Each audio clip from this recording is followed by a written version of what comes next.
Hi, Scott Whitley here. Hope you're doing well, and welcome to my very first unboxing video. The item I'm going to unbox in this video is this. It's the Zoom B1on, and it's a fantastic unit. I already own this unit, but I thought I'd do the, repackage and unpackage it for you guys so you see what you get right out of the box. This is the unit that I use in nearly all my YouTube videos. I use it in or I use it for my Skype tuition, and I use it for one-to-one tuition in person. It's just a great tool. It's a great and it's also a great travel companion. I take this on the road and use it for practicing. It's got a looper built into it and a drum machine, and it's also a great backup for my main bass effects unit that I use live on stage, which is the kind of big brother of this. It's the Zoom B3. I've just actually bought the new B3on recently, which I'm also going to be doing a series of videos on. What we're going to do in this video, as I say, is unbox this, just see exactly what you get out of the box, how it comes, how you set it up. And following that, over the next sort of few weeks, I'm going to do a series of videos on how to use this thing, how to get the best out of it, and ideas of ways you can be creative with it. So let's get stuck in. That's what you get.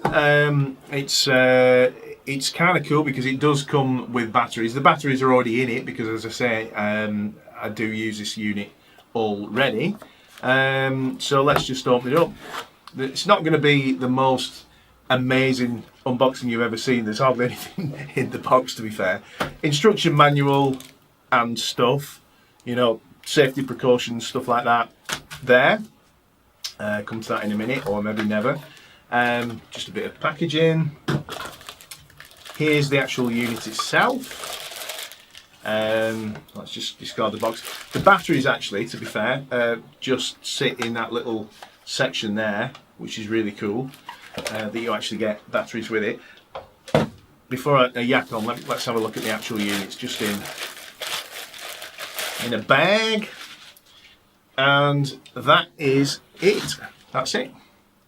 There you go. It's a lovely little unit. What I like about this unit, for the purposes that I use it, does that make sense? Yeah, I think so. Is it's very light. It's made of plastic. I actually bought this originally as a replacement for my old, what was it called? The Korg Pandora B. Oh, I forget the number, it doesn't matter. But the little Korg Pandora, I used to use that a lot. And there isn't really a modern kind of equivalent to that. This was kind of like the nearest thing. It was a much bigger form factor than I really wanted. But as it happens, it's really cool. It's a lot easier to use. There's more buttons and the screens, backlit and stuff. So it's pretty cool. What I was going to say was about the batteries. It comes with batteries, and I actually power mine almost all the time. In fact, I would say pretty much all the time I run mine off of batteries. And I think you get about 12 hours from a good set of 4 alkaline. Always use alkaline AA's. Great unit. So, like I say, I'm not going to do a great amount of, or go into a great amount of depth on how to use it in this video.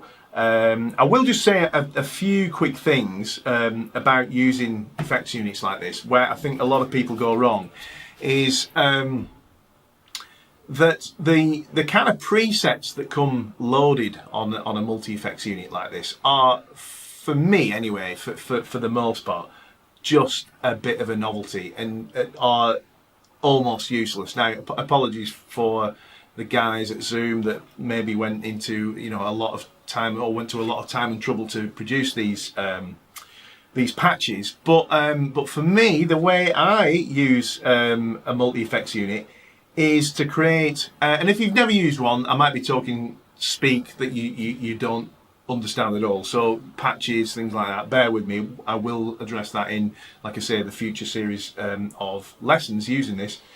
But yeah, the patches that it comes with, what I do is clear out a bunch of patches, so there's nothing there. And I just think of this as like a drawer full of effects, all right? And what I'll do is just set odd patches up for sounds that I might use. You know, so if I'm doing a song with a band and it could really handle some distortion, I'll set a patch up for that. But for most of the gig, probably, this thing's going to be kind of bypassed. Do you understand what I mean? So I'm not just kind of seeing what's stored in there, going through and saying, that could work on such and such a song. That's not the way to work it, in my opinion, at all. But the preloaded presets can be really good fun. It can be a little inspiring. You know, if you just kind of sat noodling around at home, you can go through the built-in presets and it can just give you ideas. There might be stuff that's kind of near what you want, or there might be sounds that you'd never have imagined you could get, and then you can, what I would do is then look at how that patch is made up, or that preset, and then create your own from scratch. Okay, so let's just plug this thing in, and let's just have a quick listen to some of the sounds, and just maybe a quick look at some of the features. Okay, so that's us plugged in. So we're just going to do a quick overview of the unit. Like I say, I'm going to do, I'm going to break down how to use this into like several lessons. So, like I say, I'm going to, as best I can, give you a quick overview. So don't worry about taking too much of this in right now.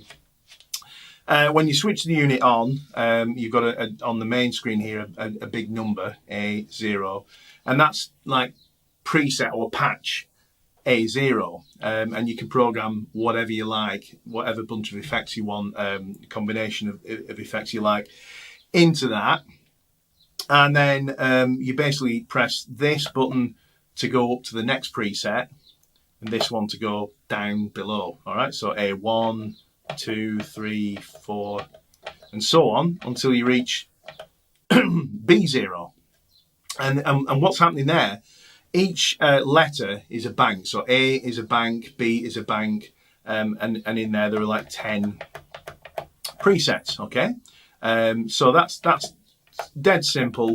Up, down, all right, through your different excuse me, through your different presets.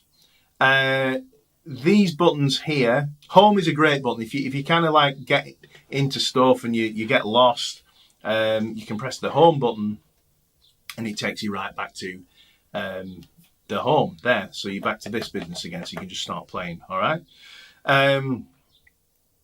Other buttons that are useful for navigation around the different presets and banks are these two particularly, and what they do is this one, if you notice, changes the bank up, all right, and the bank down.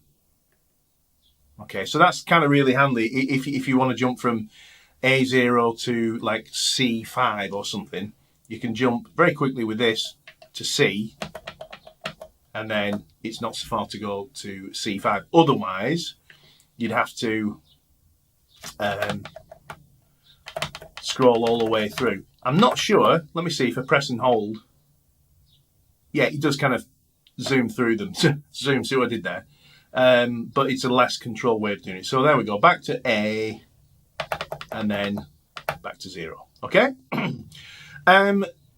These buttons here, menu, obviously it's what it is. You know, it's all your main menus, saving patches and swapping patches and stuff like that. We'll talk about that in the future. Home, do you see I pressed home there to take us back?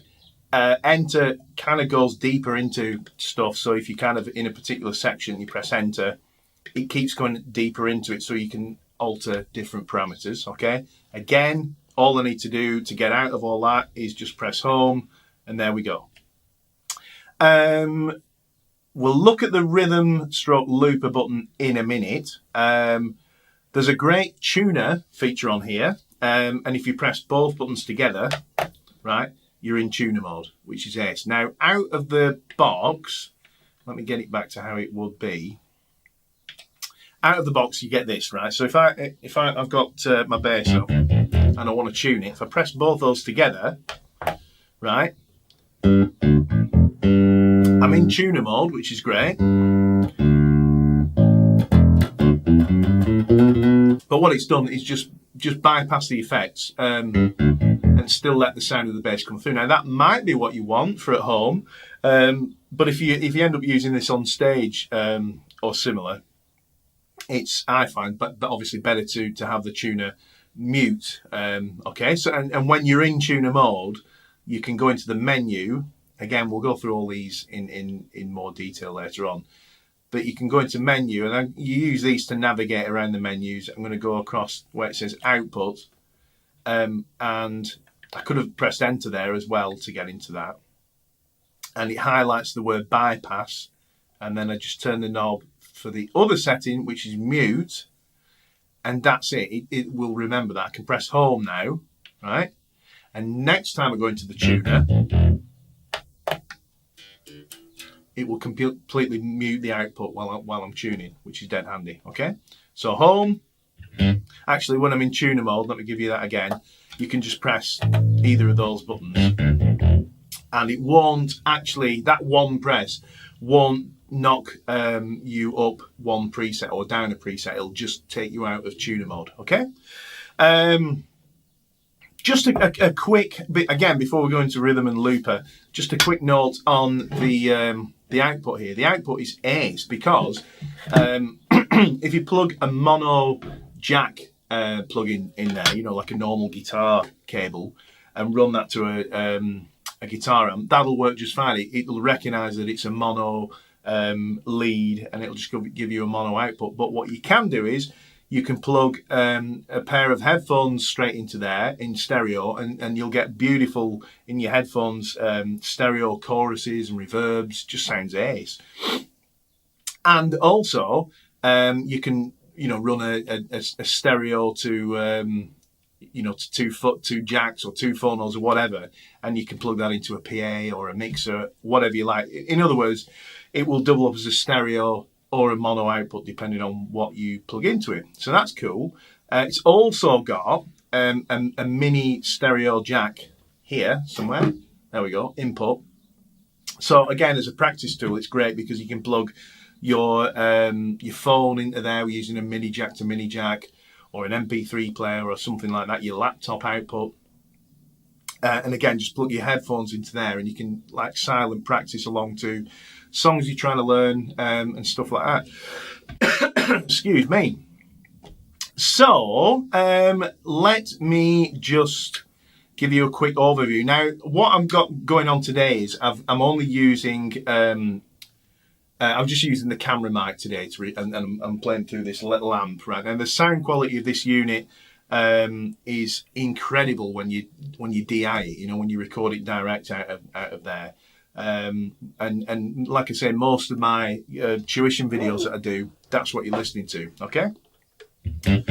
So let's just quickly just whip through some of the presets that are built in. As I say, for the most part, for me anyway, they're just kind of just a nonsense. I would never use them at all. But let's flick through. Here we go.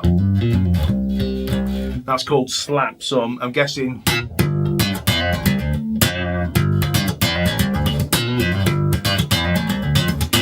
So what's going on there is I can hear it's got a load of compression there, and it sounds like it's kind of scoop the mids. Let's go through. Funk, that's cool. I can have fun with that.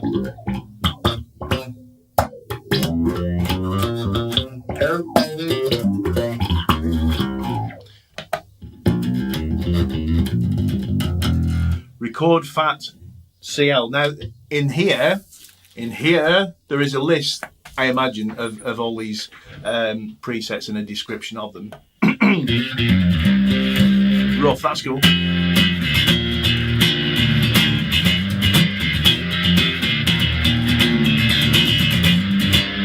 So like I say, they're kind of like more a novelty value than anything.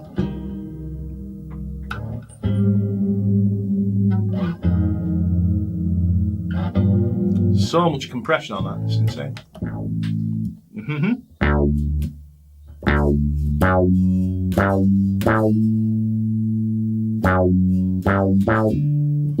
Oh, didn't like that note. This might work better. Hang on. See what I mean? It's just novelty stuff, Attack bass. I don't know what's going on with that. Fracture.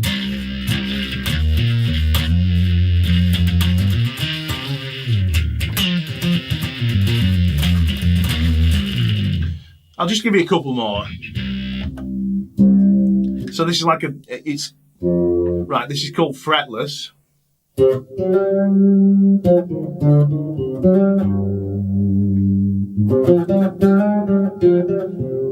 Which is kind of doing it's like a slow attack thing. It's very cool actually. So kind of almost giving you like a pseudo fretless vibe, solid state. I don't know what that is. Oh, right, so like an amp sim, which doesn't make sense because I'm playing through an amp. Cool.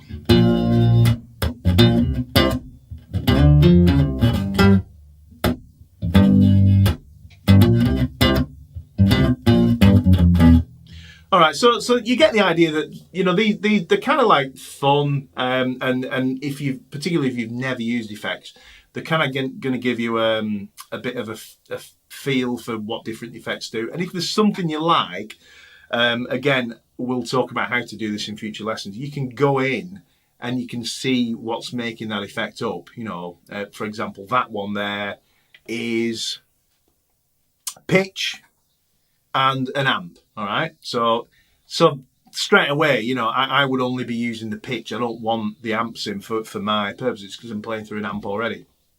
So you get the idea. I'm going to go home. I am home, but I'm going to go home on here, and I'm going to go back to A0.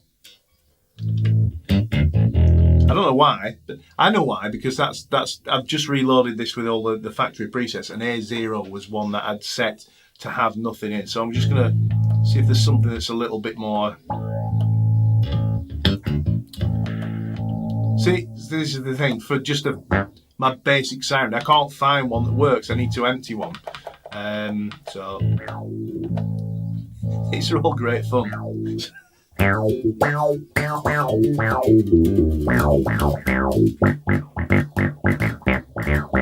Sorry, having too much fun. Right, it doesn't matter. I'm gonna just keep that daft setting on and jump into this rhythm. Rhythm it's so useful for practice and teaching. It's like way much more fun than using a metronome. Here we go. You just, like I say, I'm going to press home. You press rhythm, and it's a drum machine now, and I can start it with this and stop it with this. All right.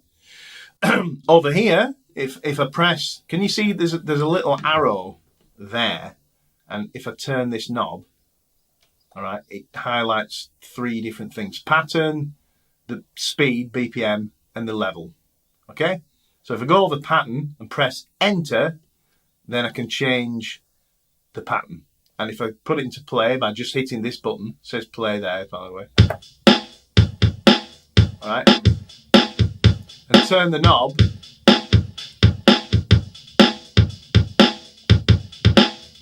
you know, you get like a whole bunch of different rhythms. Now, the reason it sounds kind of a little bit lo-fi is because it's running through this bass amp, which doesn't have a tweeter in it. If you plug your headphones into this, it sounds absolutely crisp and clear. It sounds pretty good, actually.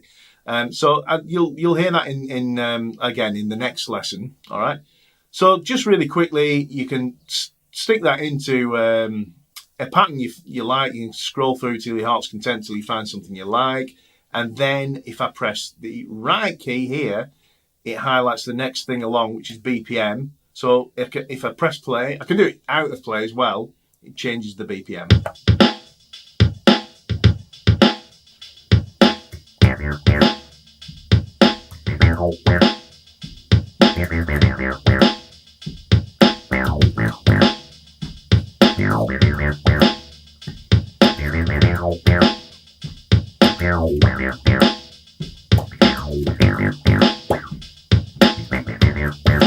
All right.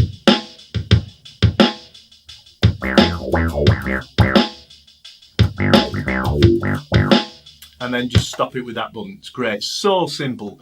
Couldn't be more straightforward from a kind of, you know, drum machine point of view. Brilliant. And then if you press the rhythm button a second time, it toggles into the loop section. And when I say toggle, if I press that again, rhythm, looper, rhythm, and it toggles between those two. The looper you can either use just as a loop. I'll do a whole lesson just on this, to be honest with you, where you basically just set your own time. Like I'm going to tap a note and press this at the same time. 2, 3, 4.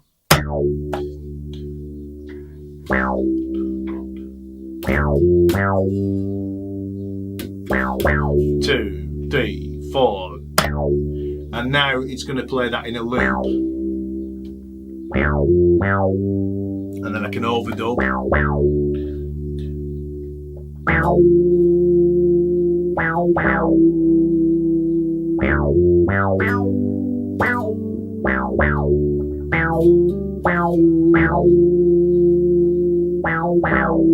Etc. So really cool, just built-in looper. There it is.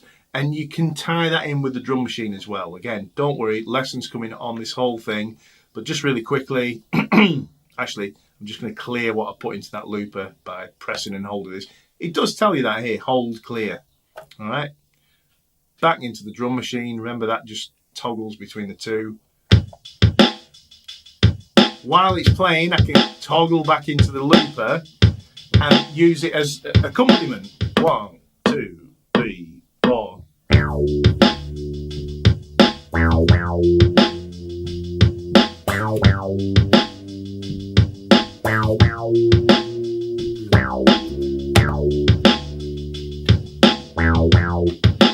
And so on.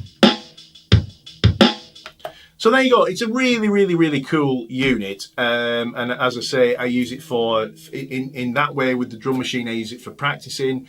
I use it for my own personal practice for playing scales and stuff. I'll start off at like 40 BPM and build it up very slowly. As I say, it's very useful for recording because you can get a good sound and DI it. I actually record, and there is some sound recording into this. My audio from my videos onto this little thing, all right, the Boss BR80, so I can go direct into there with it, which is cool. As I say, it's a great little unit from stage. It's got a good tuner built in. It's a headphone amp. It's a whole bunch of stuff all in one unit. So very useful thing. And as I say, they are on offer on Amazon at the minute. They're really cheap. So check out the link in the description below. Hope you've enjoyed this, and I'll see you in the next video, and in particular the next video on how to use this, the B1on. Cheers.